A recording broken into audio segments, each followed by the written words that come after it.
These latest headlines from ABC15 are sponsored by Lerner and Rowe Injury Attorneys. One call, that's all. Hello, I'm Craig McKee with your top stories from ABC15 Arizona.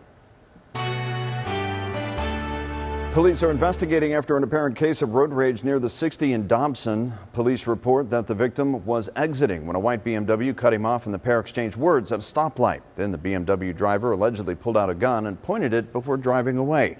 Police later found a vehicle matching the description and detained 4 people inside. A 22-year-old was arrested.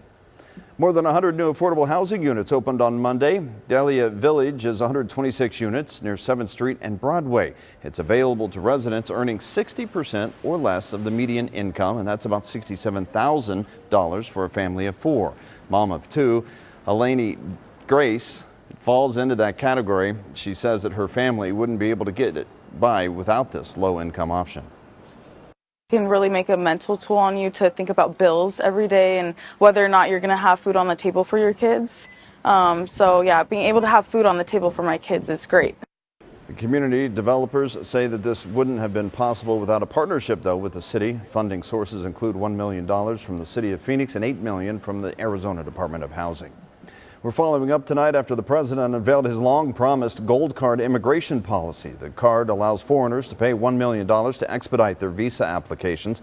Companies may also pay $2 million to sponsor a foreign worker. Tonight, our Garrett Archer and Manuelita Beck are shedding light on the expected local impact.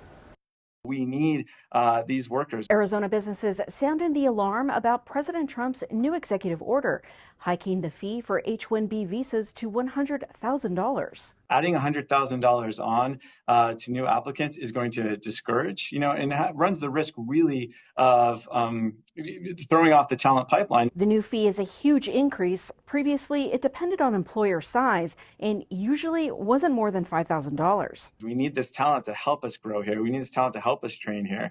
The head of Arizona's Chamber of Commerce says this change risks the crucial semiconductor industry we're building right here in Arizona. They will go to other countries where they're not making it harder to bring over talented workers and talented trainers. For a look at how many people in Arizona have H-1B visas, here's our data analyst, Garrett Archer. Thanks, Manuelita. There were just over 3,500 H-1B visa applications approved in Arizona this fiscal year. Compared to other states, it's about where we are in the population rankings, so not overrepresented. And historically, it's more middle of the road. The data goes back to 2013, and 2025 is near the 2018 and 2019 levels of H-1B employment.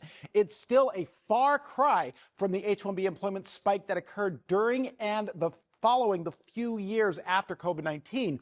There were double the number of H-1B visa holders employed here in 2022, for example. But the fiscal year is not quite over yet, so there is probably a data input lag, and the 2025 number is liable to climb a little more. One company does dominate H-1B employment here, and that's Intel. 8 in 10 H-1B employees work for Intel. The company with the second most H-1B employees is ASML. That's a semiconductor supplier. ASU is number 3, followed by web company GoDaddy. This also means that most H-1B visa employees work in the manufacturing sector. Big drop-offs, though, after that. From there, we have large H-1B employment in technical services, education, healthcare, and finance.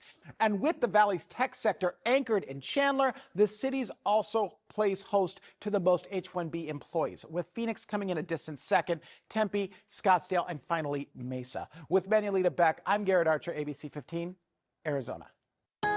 Tracking your forecast, I'm Chief Meteorologist Amber Sellens. We are drying things out and heating things up tomorrow. A sunny forecast here in the valley and much lighter winds throughout the day. Winds at 5 to 10 miles per hour. Temperatures in the 80s in the morning, 90s around lunchtime, and 103 in the forecast around 4 p.m. here in Phoenix. We've got high pressure building in, so the forecast is going to get a bit hotter for the middle of the week. But we still have this area of low pressure, the storm system offshore, and it will eventually move in. That's going to drop temperatures and pick up winds by Thursday Thursday and Friday. And we are going to see chances for showers and thunderstorms back in the forecast across Arizona as we wrap up the week. So here's your 7-day. In Phoenix, 103 and sunny tomorrow, 106 and sunny on Wednesday, and 105 on Thursday. Thursday breezes pick up. We've got a 20% chance for showers and thunderstorms late in the day, and that will increase to 30% overnight and on Friday. That's our big drop in temperatures initially. Friday down to 96, but we'll be in the low 90s as isolated storm chances continue over the weekend.